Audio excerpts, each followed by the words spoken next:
Welcome to Figure Feedback. My name is Jeremy, and this is the Snapmaker U1. It is a 3D printer that you have probably heard a lot about.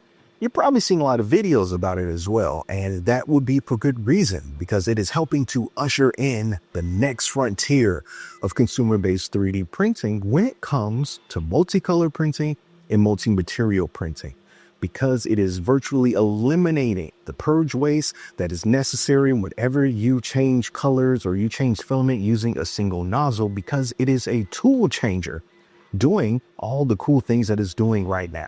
Going to the back and grabbing one of the 4 available tools to it that each have their own filament loaded in, and then it grabs it quickly.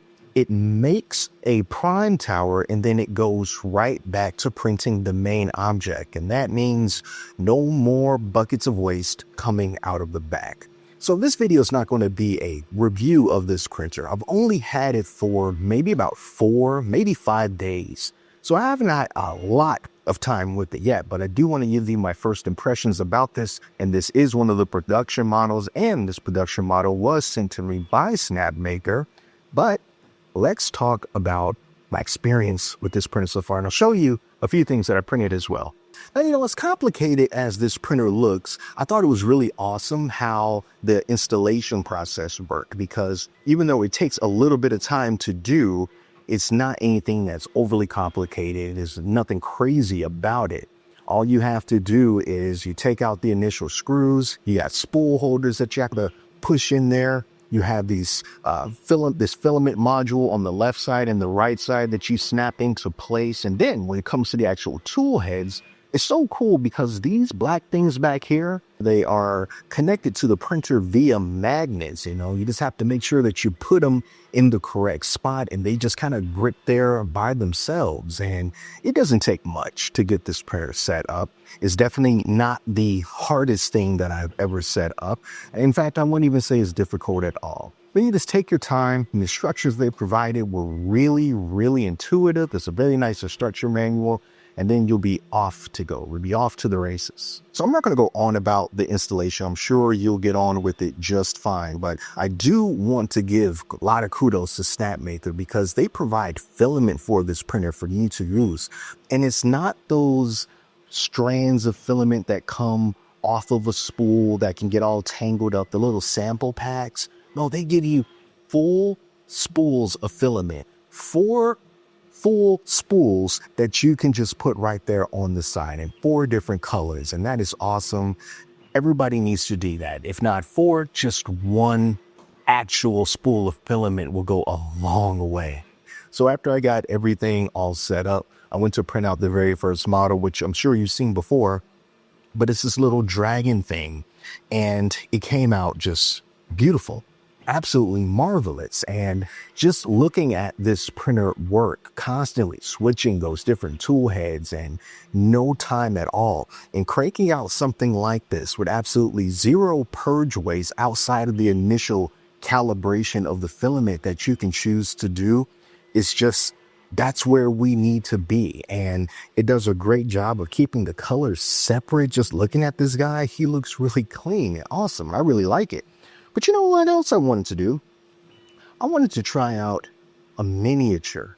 Now, I printed miniatures on other 3D printers before, but I never tried to print a full color miniature because it would take a ton of different filament. And the other challenge is finding a creator who has a miniature model available that has also colored it for you. So I went on Maker World and I found someone who did just that with some orcs, and also with I guess it was like some human knight type characters. And I decided to print the orc boss because I only had enough filament to make one of these guys. And it was my own filament, not the Snapmaker filament, just the filament that I had lying around that will allow me to get green and silver and brown all in the exact same print. Now, I believe this one took about 3 to 3.5 hours to print, and it did a whole lot of swaps in between these different tool heads. But you can take a look at it, and I think this came out looking pretty darn good, considering the fact that I didn't do anything with the quality settings. It was just a standard 0.2 millimeter layer height on the standard 0.4 millimeter nozzle. about 10% infill, crosshatch, didn't do anything else, just hit send, go, and this is what it came up with. Now, I know when it comes to miniatures, the whole kind of point is you print them and you can paint them, make them look as good as you can. And it's kind of like a badge of honor, especially if you're playing with other people that also have miniatures. But not everybody's the same, right? And not everybody wants to paint or knows how to paint or wants to print with resin for the best quality. And maybe just want something like this already made up for you. You don't care. You're here for the game, not for the spectacle of looking at other people's paint jobs and wishing that you could be as good as they are. And if you were just going to take this and just slap it down in front of someone, be like, yo, here we go, let's play. This is my guy. You got an army full of them. I think that this would fare just fine. Now, I know there's no real detail in the colors because you got washes and shades and highlights and shadows and all that stuff. And it's always going better when you paint it yourself. But for something that is just straight up filament and these little details like the little studs on the boots and stuff, this printer did a really good job at that. It's not to say that other printers can't make a miniature like this of this quality, but it's all about the colors. And that's really important because waste can get pretty out of hand. Let me give you an example. Here is a box of filament waste from a single print. A print that I did working on the Wondermaker ZR 3D printer. I wanted to push the color changing to an insane degree.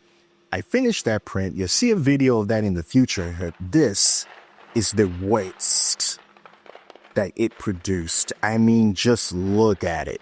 Look at all of the waste. Over a course of 3 days straight of printing, it produced all of this. This is just ridiculous and unacceptable to a ton of people. I totally understand why.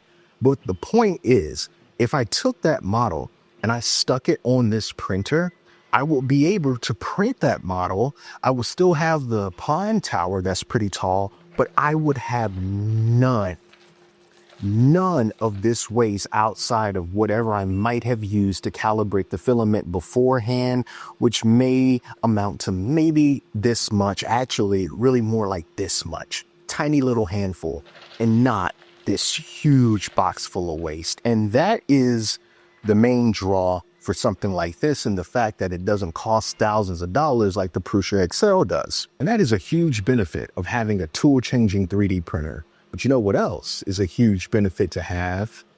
A UPS, an uninterruptible power supply. And I just so happen to have one here thanks to the sponsor of today's video, which happens to be Golden Mate, who also apparently makes some pretty full, streaky shirts.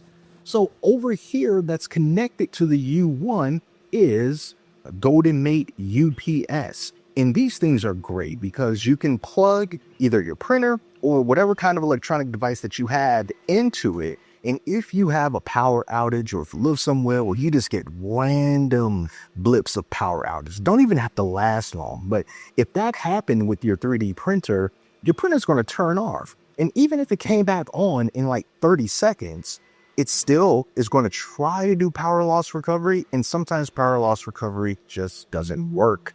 Or if it does work, you might have an imperfection on that layer where the power went out. And that's why UPS is so great, because you can take the printer, plug it into the UPS, and then the UPS plugs into your outlet. So if the power were to go out of the UPS, like what's about to happen right now,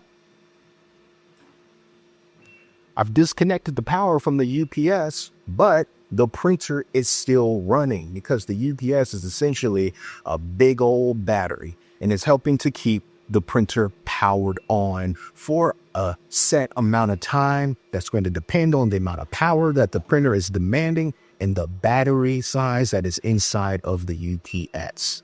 And what's cool about this particular model, it has a screen so you can see how much is going into the UPS, how much voltage, and then you'll be able to see the wattage of what's being taken by the devices that's connected to it. And on this particular model as well, you've got 3, 4, 5, 6, 7, 8 spots where you can plug in whatever you want to plug in to keep powered in case your power goes out.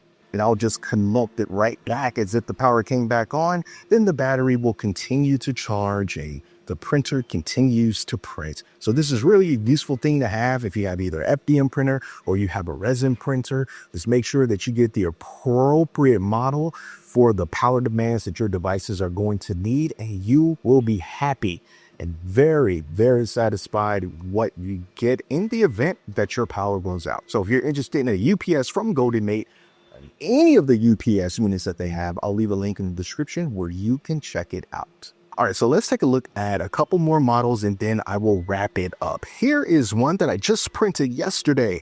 It's the holiday season, so of course Jack Skellington is all over the place. So this is Jack Skellington as Sandy Claus. And again, just a beautiful job. This is like one of those knitted figures, so it does a really great job at hiding layer lines, just giving it a more unique look. Again, beautiful. No waste, tons of different tool head swaps, but that's what it's supposed to do. And this came out really good. And then prior to that, I found this Carnage bus on Maker World. Had no idea how well it was going to turn out because I didn't know if this was like AI, but it turned out, again, really, really cool. My only regret is not being careful enough removing the supports from the mouth because I knocked out 2 of his teeth. But besides that, this thing is just really clean. I mean, that's so great about having the individual filaments inside the tool heads because like color bleeding, I don't see any color bleeding. And this is before even trying to use different filaments like TPU along with PLA or PLA with PETG supports and maybe even PEBA. I got a lot of PEBA left. Can use that in this machine and see what happens. Making cell phone cases and whatnot. You know, the sky's the limit. And I hear that this printer can handle those soft materials really, really well. But anyway, I know that I'm somewhat gushing about it. And that's because this is where we need to be. This is where we're headed. And I think that a lot of companies are going to be looking at the success of this printer and its capabilities. And they're going to be thinking, we need to do this too. Just like when Bamboo changed the game with the AMS and everyone had to chase after it, I think that right now, a lot of people are going to be looking at Snapmaker and chasing after it. Thought that the Bamboo Lab H2C may have taken out what Snapmaker was trying to do before it really got its footing, but it seems like things didn't quite go as well as people wanted it to go as far as the H2C and its nozzle swapping capabilities. So I think that the Snapmaker U1 is still in a prime position to be a pretty dominant player in this market, but we'll see what happens as far as support goes and how the company continues to operate and all that good stuff and competition that definitely is going to come, because we certainly need a lot of competition. It just made things a lot better for the entire 3D printing industry. All right, so that is going to do it for now. Hope you all enjoyed this video. I certainly enjoyed making it, and I certainly enjoyed making this miniature. It's just so cool coming off this machine, like 3.5 hours. That's going to do it for now. Until next time, you guys, take care of yourselves, and I'll speak to you soon.